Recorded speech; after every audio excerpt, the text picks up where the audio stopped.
Samantala, dumako naman po tayo sa Palasyo ng Malacanang upang kunin the latest update mula doon kasama ang aming kasamang si Elena Luna. Magandang hapon sa iyo, Elena. Magandang hapon, Habiba. Binasa kanina ni Presidential Spokesperson Edwin Lacerda sa kanyang regular press briefing ang opisyal na pahayag ng kinatawan ng Pilipinas sa Taiwan kung saan nagkaroon ng insidente na nabarilang isang Taiwanese fisherman. Narito ang official statement. I just received a statement that was read by MECO Chair Amadeo Perez before he boarded for his flight back to Manila.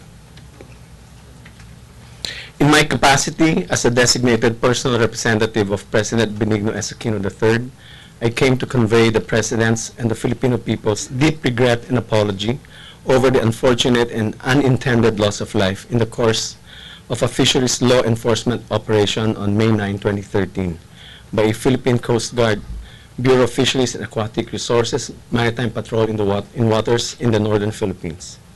I also came to convey our readiness to give financial assistance to the family of Mr. Hong as a token of solidarity and as an expression of sympathy by the Filipino people for the demise of Mr. Hong.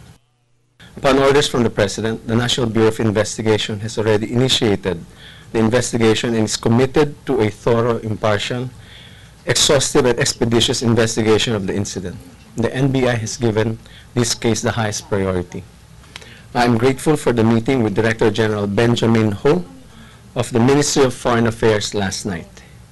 We understand the grief and hurt of the family and of the people of Taiwan over this unfortunate loss, and we wish to reaffirm the high regard and respect for the people of the Philippines for the people of Taiwan.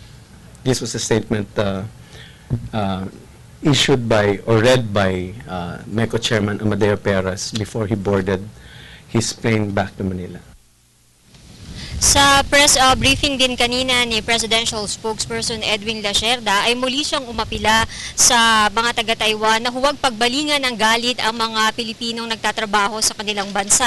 Ayon na sa tagapagsalita ng Pangulo, ito ay sinabi ng tagapagsalita ng Pangulo matapos may mga lumabas na balita na hinaharas ang mga Pilipino doon. Ito pong ginagawa po ng ilang mga Taiwanese. Niniwala kami na hindi, ito po ay isolated incidents lang po.